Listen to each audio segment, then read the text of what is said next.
goes chasing all the evil spirits around. But what it happens, the little kids think that they're chasing him, that they're chasing them. But he's chasing all the evil spirits away from the house. So when we leave, it's going to be a joyous Christmas and there won't be any evil spirits there. And then for that, they have to put money in the coin. And all the kids all have dimes and nickels because it's prepared. They know they have to do that. So that they pay the stadi to get rid of the spirits. And then and stadi means old man or old shepherd, old man, wise man? Old man. Okay. And then what happens, the ushers then get money for the church. Right. And then the older people give them 10, 5, 1, whatever they can afford. And they put their name down because at church they read who gave money. Okay?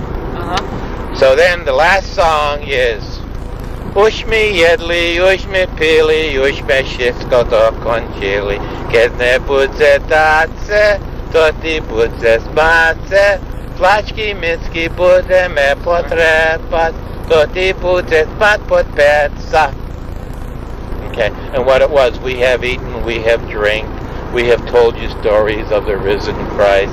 If you don't give us what we want, all the pots and pans behind your stove will... Here, I don't know.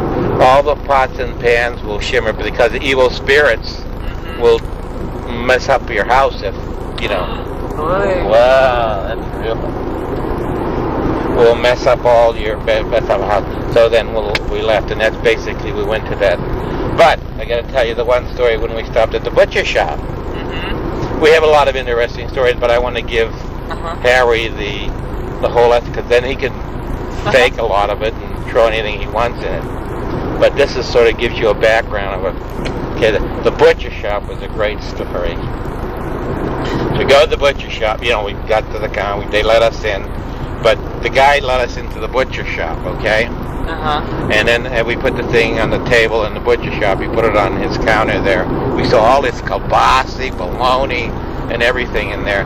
And so what happened was, the butcher took us into the butcher shop, then he left with the trustees to go into the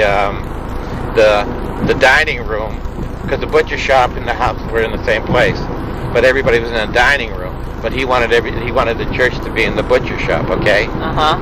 Because he figured he had a lot of evil spirits in the butcher shop. So he went to get everybody. Everybody went there, and we were there. And then what we did, Sammy Romantine, one of the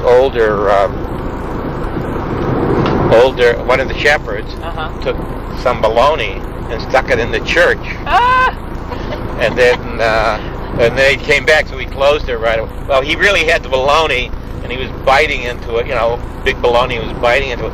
And they were coming back, he didn't know what to do with it because he shoved it into the church. And so then we all, and then we did our thing, and then the little boys and girls came. The little boy came up, and Mom said, "Go look at baby Jesus." The kid opened it up, and he says, "Oh, that's bologna."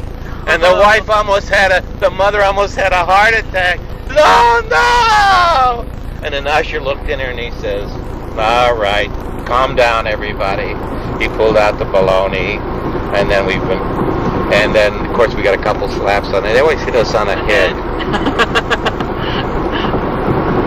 And then they apologized and everything like that.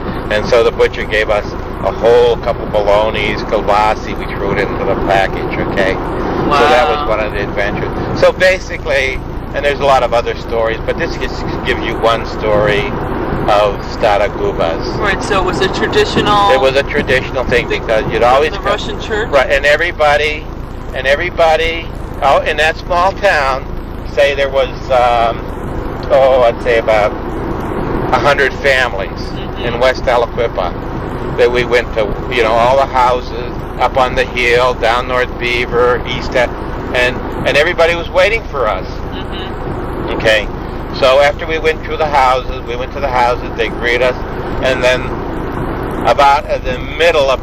after we went to about 10 houses, we all got a shot of whiskey.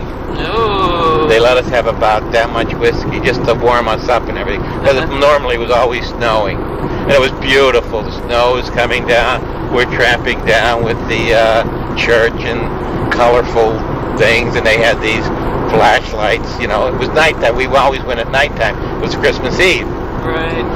And then everything wound up at the church at midnight.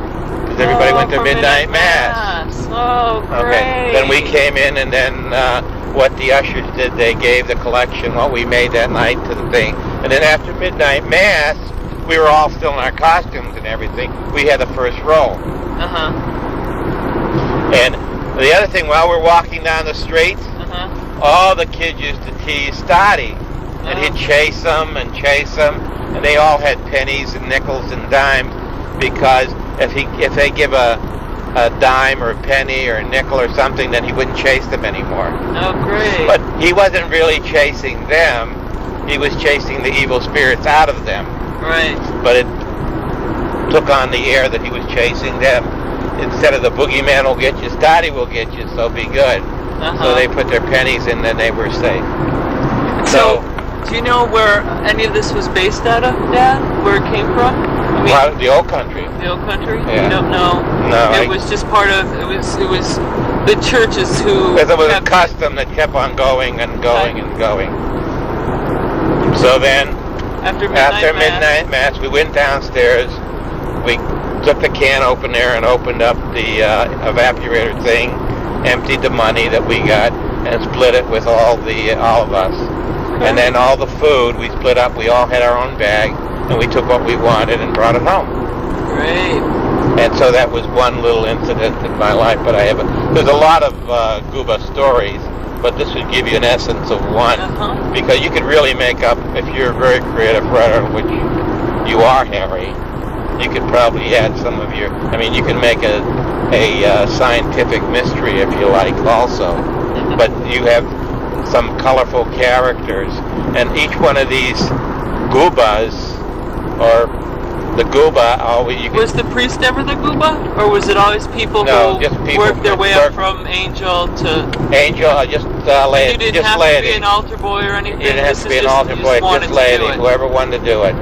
But most of it was the altar, because all the boys were altar boys anyway in church. Is that something that you, Kentucky? I'll tell you. Being an altar boy. I'll give you one of